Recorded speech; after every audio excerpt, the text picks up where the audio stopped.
And now I'd like to introduce our first speaker and really thank Dr. Beer for coming. Dr. Phillip Beer came at the last moment. We had Dr. Alan Leaves scheduled to speak this morning, and he was unable to come. So Dr. Beer graciously stepped in, and I want to really thank him for that. So he is a British-trained hematologist, and he did his hematology training and a PhD at Cambridge University.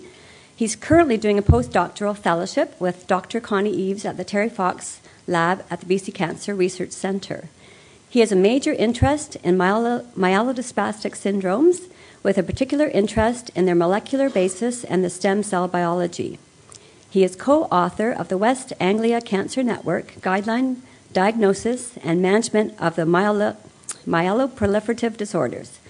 Currently, he's a study group member of the United Kingdom National Cancer Research Institute and a sub-investigator at the Addenbrooke Hospital. So please welcome Dr. Beer now.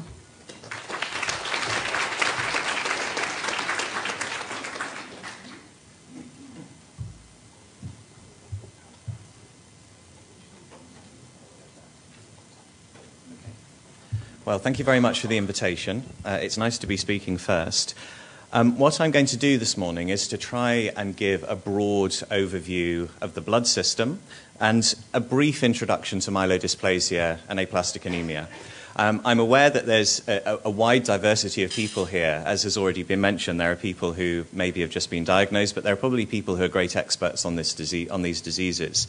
So hopefully I'll be able to give everybody here something that they haven't heard before. But that's what I'm going to try and do, to try and offer something that works on all levels. So I was going to introduce myself, but that's already been done. So I can get on to introducing my title. And I chose this title because it alludes to the fact that in history that the blood was associated with strength and courage. And this talk of stiffening the sinews and summoning up the blood before going into battle alludes to this. And there are many other allusions in literature to blood. Another popular one being that the blood is the origin of the term sanguine, which refers to someone who's of a cheerful disposition. And this is thought to go with this sort of ruddy-faced appearance that this gentleman on the jug has here. So both courage and cheerfulness were thought to reside within the blood. So on the subject of words, what I want to do first of all is to actually explain to you what these terms mean, because I think you can understand quite a lot about your disease if you know what the words mean. I'm sure there are many people who do. I suspect there are some people that don't. So starting with myelodysplasia, this is actually made up of 3 words. I should say in years gone by, in order to be a physician in the UK, you needed to have studied Latin and Greek. Fortunately, by the time I started, they decided this wasn't necessary anymore. But the reason is that these languages have provided all the medical language that we use, which is one of the reasons it's so obscure. But understanding a little bit about this can actually give you insight into your disease. So in myelodysplasia, you actually have 3 words put together. The myelo part in red refers to the bone. And this is where the blood cells are made, of course. This causes some confusion because it also gives the name to another myeloid tumour, another hematological tumour called myeloma, which actually has nothing to do with myelodysplasia. It's a very different disease, but they share this name because of the bone connection. The plasia part of the word gives us words like plasticity and plasticine, and it refers to the formation, something being formed or created. And finally, dys also gives us words like dysfunctional or dystopia. And this gives an idea that something has not happened properly. So what you have is an ill or a problem with the formation within the bones of the blood cells. Moving on to aplastic anemia, here you've again got 3 different roots. The 2 in blue are the same. And the a or the an, these are prefixes also used in common language, refer to a lack of something, an emptiness, something that's not there. Atonal, amoral, other similar words. And the plastic we've already come across. So with aplastic anemia, you've actually got a lack of formation, in contrast to the myelodysplasia, where you have an ill formation, if you like, a problem with the formation. So here you have a complete lack of formation, and that leads to a lack of blood. And the emia is a very common root in many words referring to the blood cells. Paroxysmal nocturnal haemoglobinuria, a bit of a mouthful, but has some more commonly used words. So the word paroxysm refers to something that happens violently or suddenly. People might have paroxysms of laughter, falling to the ground. So like this volcano, something very acute. Nocturnal is obviously something that happens at night. And then in the haemoglobinuria, you have three different words. The hemo part refers to the blood, and the globin refers to the protein which forms with the iron, the hemoglobin. So the globin bit is the bit that isn't red, but put together with the iron forms the red hemoglobin protein. And the urea refers to the presence of the urine.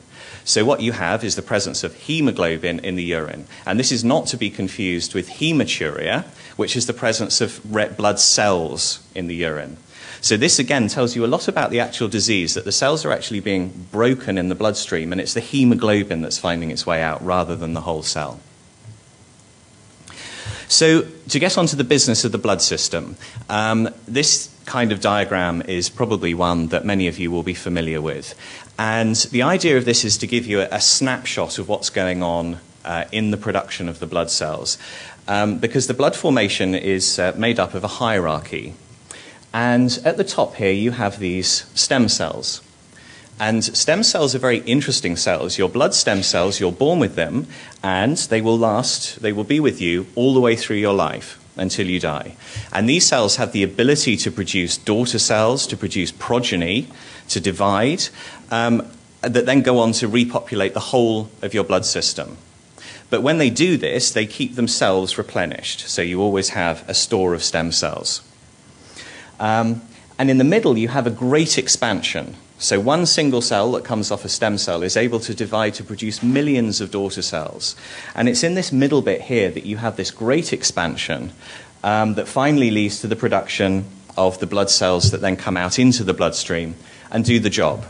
So you can divide this blood cell compartment up into three main features. The stem cells at the top that survive all the way through your life and keep the system going. The amplifying cells that provide the bulk divide millions of times, but they don't go on forever. Each amplifying cell does its job and then will peter out. So continually being replenished from the stem cells. And then the effector cells at the bottom. These are the cells that actually get out into the bloodstream and do the business. So the effector cells are in the bloodstream. The rest of these cells all live within the bone marrow. And when you're born, you make blood cells throughout your skeleton, pretty much from top to the bottom, right from your head, tips of your fingers. And this gradually recedes through childhood as you don't need to make so many blood cells, such that in adult life it's basically concentrated in what's referred to the axial skeleton, so basically minus the limbs. So most of your blood production is within the pelvis, where bone marrow samples are taken from, but also within the ribs and the vertebra, the spinal column at the back, and in the skull as well. So what I'm just going to do is to talk only at this stage about MDS and aplastic anemia. I'm not going to talk any more about PNH. I think that it's a slightly different and more complex condition, and there is a specific talk devoted to this. But to try and give you an overview on what goes on in relation to this diagram in myelodysplasia and aplastic anemia. And in both of these conditions, there are probably things going on at each of these three levels: effector cells, amplifying cells, and stem cells. So in myelodysplasia, many people have a reduced number of blood cells. Some people don't, but it's known that these cells are not working properly. So here you have both a reduction, but also the features of the ill-made, the dysplasia problem. So you may have enough neutrophils, but you're still prone to getting infections because the cells are not functioning normally. And probably the main problem that you can see in myelodysplasia is going on with these amplifying cells. Although there are differences, so these cells, as I said, reside in the bone marrow. In the bone marrow of some of you, there are too many of these cells, so they're being overproduced, but for some reason they're not then able to produce enough of the effector cells. In another group of people, you have production of not enough of these cells. So you have a whole spectrum in myelodysplasia of people who have lots of cells in their bone marrow, but they're ineffective, they're poorly made, they're not getting through to the effector cells, and people whose problem actually means that they don't produce enough amplification at this stage. But the interest to me and the research in general is with the stem cells at the top, because this is really the business end. This is where we think the problem is. And myelodysplasia is driven by genetic mutations in the stem cells. And these changes in the genes, these genetic alterations, are acquired. That means it's not something you're born with or something you pass on to your children, but something, for the vast majority of people, that happens during your lifetime. And we think it almost certainly happens within a stem cell. So right at the top, you have the abnormal stem cells, and this gives rise to the whole problem down the whole of the hierarchy. So moving on to aplastic anemia, well, the main problem in this condition is that you don't have the effector cells. So this is the aplasia. They're not made, missing from the blood. And that's because the amplifying cells are also missing. And it's thought that the main underlying problem with aplastic anemia is that your own immune system actually turns on yourself and destroys the blood-making cells. It's not fully understood how this process happens, but it's pretty well established that it's a problem with the immune system. And the main target of these abnormal immune cells that are destroying the blood system are cells within this amplifying region. And probably not with the stem cells. And the reason I say this is that, as Chris already said, Cindy already said, that with treatment, you can achieve remission. So what this suggests to us is that the stem cells must still be there and that the problem must be at this amplifying level. So with strong treatments to affect how the immune system works, the stem cells are sitting there still, and they're then able to reproduce the whole of the blood system again, which is quite an extraordinary feat. And as we've already heard, some people relapse, but you can get another remission, so the whole of the system can then replenish yet again, which suggests that these stem cells are still there. Now, there are people, of course, that don't respond to treatment and go on to require bone marrow transplantation. And it's not really clear at the moment whether they have a particularly difficult problem with the immune system, or perhaps in a few people, the immune attack is actually affecting the stem cells, so that they've lost this ability to reproduce the blood system. But that's not entirely clear. But for the majority of people with aplastic anemia, it's these amplifying cells, the real powerhouse of the blood system, that are targeted. So to talk briefly about the effector cells, I think this will be something that will be familiar to most people. Erythroid cells, these are the red blood cells. These carry the hemoglobin around. And the platelets. This is a platelet here. It's sat next to a red blood cells. The red blood cells have this lovely disc shape, referred to as a biconcave disc, because they dip in on the top and the bottom. And this is to increase the amount of surface area they have in order to diffuse oxygen across. So the red blood cells carry your oxygen around the body, and the platelets are really the first line of defense in any breach of the blood vessel. So they stop you bleeding. And that's the first thing that happens. And this picture here is actually a microscope picture of a blood clot that has been artificially colored.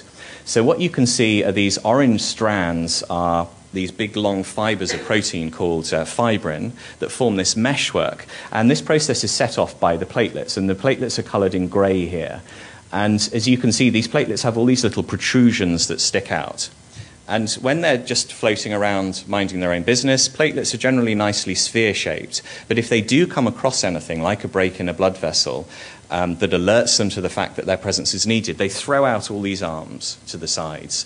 And this enables them to interact with all of these proteins, like this network here. And within this network of platelets and fibrin, all the blood cells get trapped. So the red blood cells here, colored red, there's a white blood cell there, colored green, and this forms this whole sort of clot that seals off any break in your blood vessel.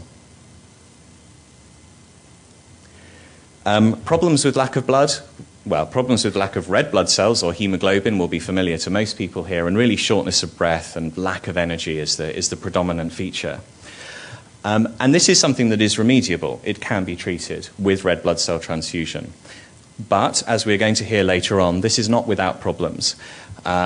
There are problems that you can develop over time with generating antibodies. So the immune system is able to recognize blood cells that are, of course, foreign to it.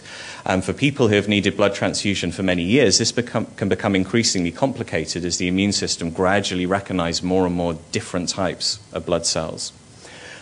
There's also a problem with this chap here, the iron, and blood is full of iron. The body has no natural mechanism of getting rid of iron, and iron is toxic. So with continued blood transfusion, the levels of the iron in the body increase, and this causes problems. And again, we're going to hear specifically about this later. Lack of platelets causes bleeding, and the typical feature of having not enough platelets is this fine spotty rash shown here on a rather hairy leg. But it is very, very small little red bleeding spots referred to as petechiae. And the other classic patterns of bleeding with low platelets are within the mouth and nose. Again, little spots within the mouth, little bleeding within the nose, and that can actually affect all down the digestive tract. Platelets can be transfused, but they're probably even more problematic than transfusion of blood cells. And there are a few reasons for that. First of all, the average survival of a blood cell is about 120 days. So if you do need blood transfusion, it's often only necessary to have it every month. The average survival of a platelet normally is only about 7 days. And platelets are very sensitive to being taken out of the body and put back. And often a bag of platelets won't give you 7 days' worth of platelets. For many people, it'll only give you a few days. An antibody generation, the immune system recognizing the platelets, is also a big problem, and it's far harder to overcome than the immune system recognizing the red blood cells. So the other main type of cell that you'll be interested in are the granulocytes, macrophage cells, and these are specialist infection-fighting cells. So this is a neutrophil, and it's packed full of these little speckled purple granules, and these contain toxic material that is designed to kill bacteria and fungus and other pathogens, other things that get into the body. And the way these cells do this is by actually engulfing these things, taking them to within the cell. So here you have a neutrophil, and there are two things inside it, and these are single yeast organisms, and they have been taken up by the cell. They become internalized, and then these granules are emptied on top of these organisms, and they're killed. This is a monocyte. The monocytes play a very similar role to the neutrophils. Neutrophils are very important and are really the first line of defense. But the monocytes can sub a little bit. They can fill in the gaps. So people who have a low neutrophil count but still have monocytes tend to have a bit more protection against infection than people where the monocytes and the neutrophils are lacking. The next most frequent blood cell is the eosinophil, which is this lovely orange cell, and is the most glamorous, I think, of the peripheral blood cells. It's named after Eos, who is the Greek goddess of the dawn, and this is an allusion to its lovely orange colour. These aren't naturally orange, of course. I should say it's its ability to take up orange-coloured dyes when the blood is stained. Eosinophils are important in fighting worm kind of infection, intestinal worms, which are not really a major problem in the Western world, and therefore a lack of eosinophils tends not really to have any particular problem. So I wouldn't worry too much what your eosinophil count's doing. It's much more important what the neutrophils are doing, and secondarily the monocytes. So that's an overview of the blood system. And in the last few minutes, I just want to talk a little bit about what I think are the future prospects. So a bit of the science, and this will be limited to myelodysplasia, which is my own interest is in malignant disease, so cancerous hematological diseases and leukemias. And myelodysplasia is of particular interest because it encompasses a broad range of diseases. You have people who have maybe just anemia, or maybe just a slightly low white cell count, referred to as refractory anemia, refractory cytopenias. And these can be considered as a sort of early stage disease, if you like. There will be people here, I expect, who have an excess of blasts in the bone marrow, and these are the primitive cells. And there are diseases with names like refractory anemia with excess of blasts. And this refers to a disorder that's a bit more advanced. And the final outcome, unfortunately for some people, not everyone, but for some people, is the development of a full-blown leukemia, acute myeloid leukemia. And what we recognize is that these stages of disease are connected such that people can progress from what seems to be a relatively benign disease through gradually more serious disorders. And this progression is not absolute. There are many people that will spend their whole lives with these conditions, and there are particular conditions that we recognize that very rarely progress on to leukemia. But progression can occur. When thinking about this, the analogy I've drawn is of a community and the analogy of civil unrest, of disquiet, on the basis that one can consider these conditions as disquiet within the body. Such that these early stages might be akin to student protests. So these are often symptomatic of some underlying problem with society, but are often not in themselves a major problem. They're things that can be dealt with. When moving on to the excess of blast stages, you're beginning to talk about violent uprising, as we unfortunately experienced in the UK earlier this year. But here, you've clearly got a problem. And when you get to acute myeloid leukemia, you're looking at something like all-out war within your body. So how do we deal with these? Well, the best way to deal with all-out war is to send in the soldiers. And I think the analogy holds up here with treatment for acute myeloid leukemia, acute leukemias, and that of an army, because these treatments are incredibly powerful, but they're not very discriminative. So there's collateral damage. There is damage to normal blood cells as well. But at the end of the day, if you do have all-out war, what you need is the army. At these early stages of disease, the treatments that we offer, blood transfusions, so forth, are often referred to as supportive because they don't really change anything. And that's why I've taken up this chap here, who is obviously wanting to do something, but actually what he's doing is to throw a bunch of flowers.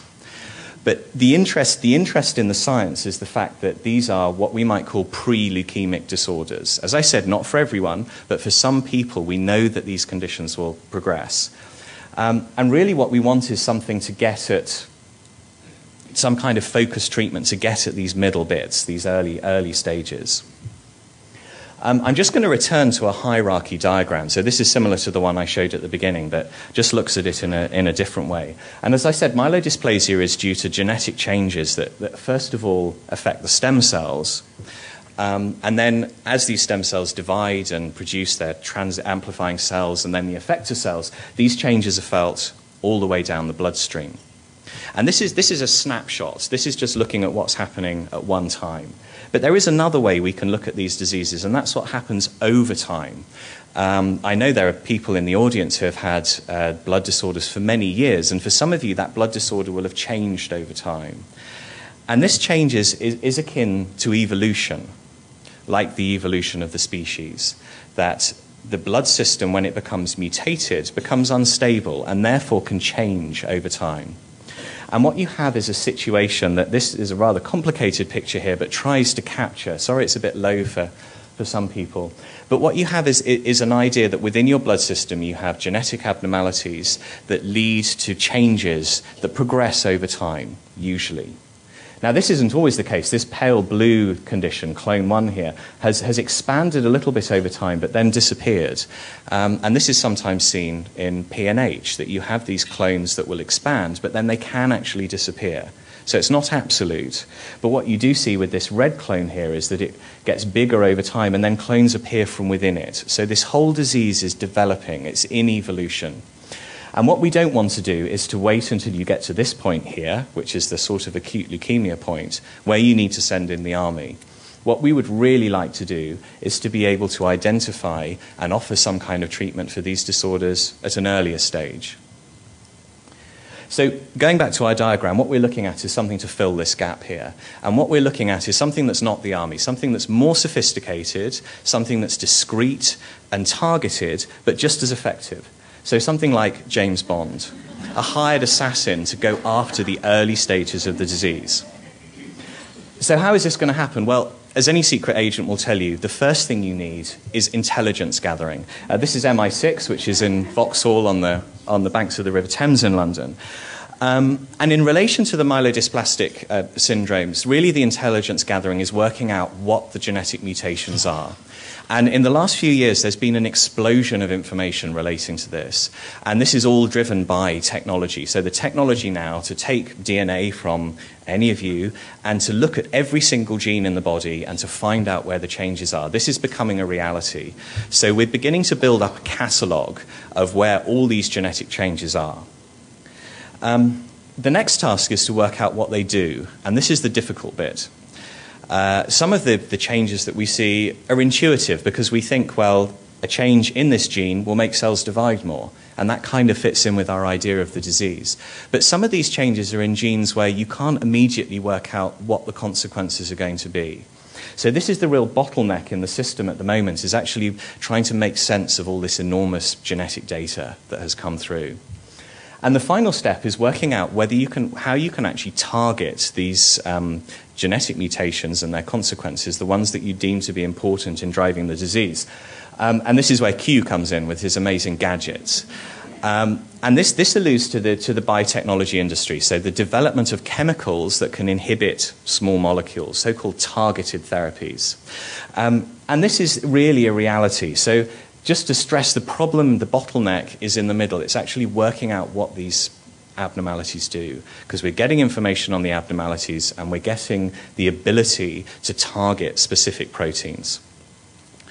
And this ability to target specific genetic abnormalities has been proven by the success of a drug called Gleevec, or imatinib, in a condition called chronic myeloid leukemia, which is one of the myeloproliferative disorders, which is related to myelodysplasia. And this drug made the front cover of Time magazine in 2001. I'm sure many of you will have heard of imatinib or Gleevec. So it's not a chemotherapy drug, although it still has to be classed as such, often for administration purposes, but it's not a chemotherapy drug. It's a very specific inhibitor of a very specific genetic abnormality that drives chronic myeloid leukemia, CML, and it has revolutionized life for these patients. Now, this was probably an easier condition to start with because it seems likely that chronic myeloid leukemia is driven by one single genetic abnormality.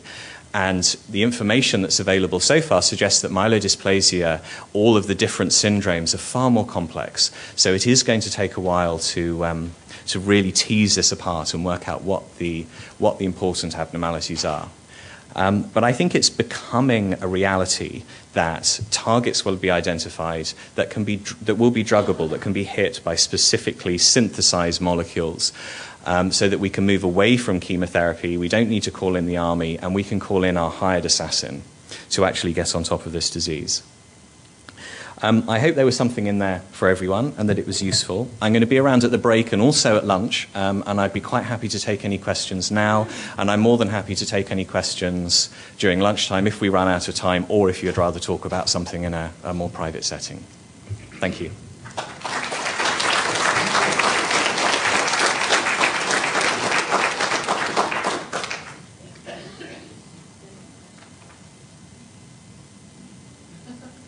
Does anybody have any questions for Dr. Beer? Dr. Beer, the word refractory is used pretty often. Can you explain that? Or Sorry? The word refractory? What's refractory mean? It means not responding to treatment. So an untreatable anemia. And a number of the blood terms arise from days when the lack of understanding of what the process was. There wasn't really much understanding of what the process was. And there are many things that can cause anemia, deficiency of iron, for example, being probably the most common cause. But when it became known that you could give iron and that the hemoglobin levels would come back up, or other blood vitamins and the hemoglobin levels would come back up, there were a group of conditions left behind that were known not to respond to anything. And they were given the purely descriptive term of a refractory.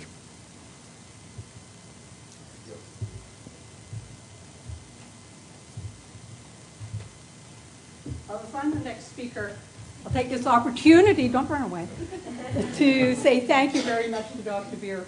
And we particularly like the pictures because they're so different from the ones we usually see. Thank you very much. Thank you.